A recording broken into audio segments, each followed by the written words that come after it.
losing 3 scorers from the year before. I guess you guys did the same thing last year, but is Caleb someone where you expect for some of that to come from when you think about? Well, he's certainly capable of scoring. He's certainly capable of putting the ball in the hoop. We've watched him throughout his AAU days and high school days, and obviously we've gotten a better read on him the last few weeks in practice. And he's capable of making decisions. That's the most important thing in our offense. Can you make the proper decision, whether it be a 15 to 17-foot pull-up off a pick and roll, a drag three-point shot, or hitting the big on a roll? So he's been able to do every one of them. I'm very impressed with his ability to read pick and roll situations, and I think he's going to continue to improve because of his work ethic. Now, you were in that same position he's in right now. Have you given him any advice towards the upcoming season? Just to be confident. I think the biggest thing with him is to believe in his game. You're here for a reason. You're the point guard for a reason. Believe in why you're here. And the last few practices, I feel like he's starting to progress a little bit mentally.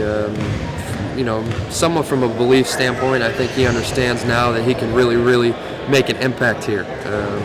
He's been a little bit more aggressive offensively, but through that has made the proper decisions, which is what all of our point guards that have had great success here have been able to do, is make, we call them second level reads. If you break down the defense, can you make the proper decision? And he's got a great feel for that. With Cooney's more expanded role this year, what do you think he has to do to be more of an attribute to the team? Well, I think he can expand a little bit off the bounce, a little bit off the dribble, create a little bit more opportunity for himself, get to the free throw line a little bit more. Your eyes are your weapon when you're a shooter, and your ability to raise defenders is very, very important to create a little bit of an opening off the dribble.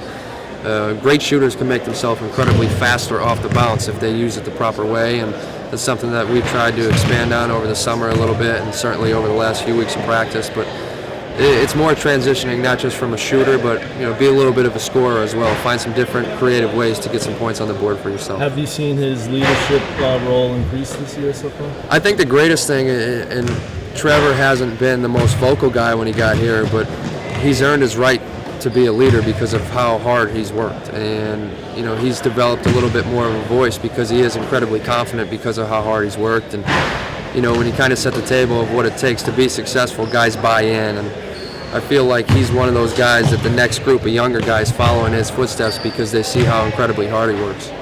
Do you feel Mike Benajay kind of is a real primary option behind Caleb? And then how also, I know he did a little bit last year, is he equipped to play the 2 and the 3 as well? Michael can play multiple positions, that's why he's so valuable. I think he's one of those guys that's really on the verge of breaking out. He had such a phenomenal summer. He's looked great in the early stages of practices.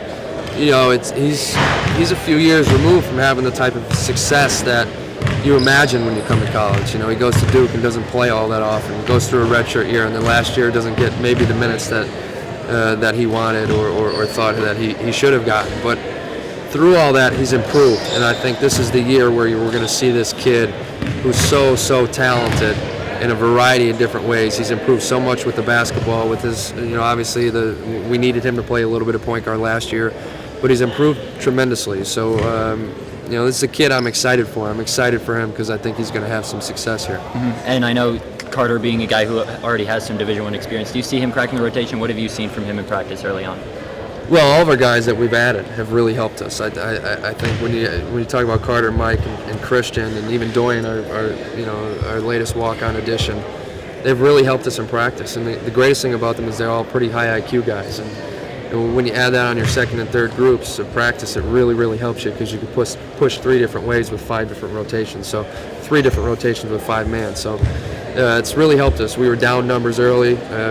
Now we're back to full strength and full health. And the last few practices have been our best because we've been at full health. Mm-hmm. And do you see Carter maybe as a guy, with Mike playing 1, as a guy maybe who could fill in at the 2 if something were to happen?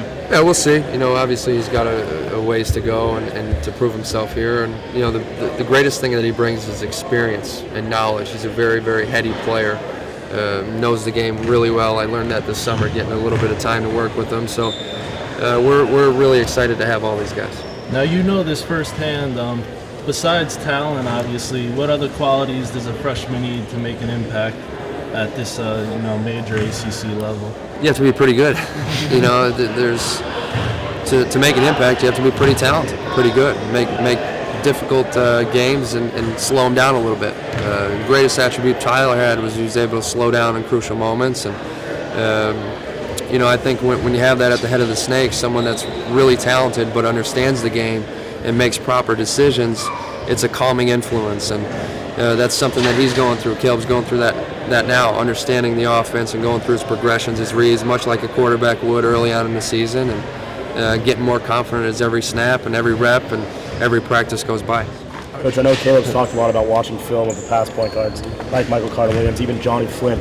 How much have you helped him in that learning process? Well, I'm more concerned about him watching film on himself. It's not about what those guys do, it's what you're able to do yourself. And the last few weeks with practices, we've watched quite a few of them, understanding his pick and roll reads, where Trevor is, where Mike Benajay is, where do we get the ball to Rakeem, where's Chris going to be successful, Tyler Roberson. We're trying to figure each other out, and when we do that and we do our film sessions every day, it gets a little bit easier for him. He understands the concepts a little bit better. But I've been really impressed with his learning curve. He's been quick. His understanding for a freshman, very similar to Tyler, with the pick and roll game is pretty rapid. It's gone pretty well so far. Typically, freshman guards come into their first season with an inconsistent jump shot. Really, have you been working with Caleb a lot? How has he looked? Well, it was one of the knocks on him coming in. From what I understood, was that his range was limited. What he did this summer was improve it and really, really extend it. He works incredibly hard, and every time I walked in this gym, he was in here working. He was in here shooting. So he's worked hard on his game, and his jump shot's come a long way. And early on in practice, he shot it at a high level when he gets an opportunity. So, it's another example of a kid that comes in, and if he has the right work ethic, you're going to improve in some of those areas that you're not necessarily great at and make him somewhat of a strength, and he's been able to do that.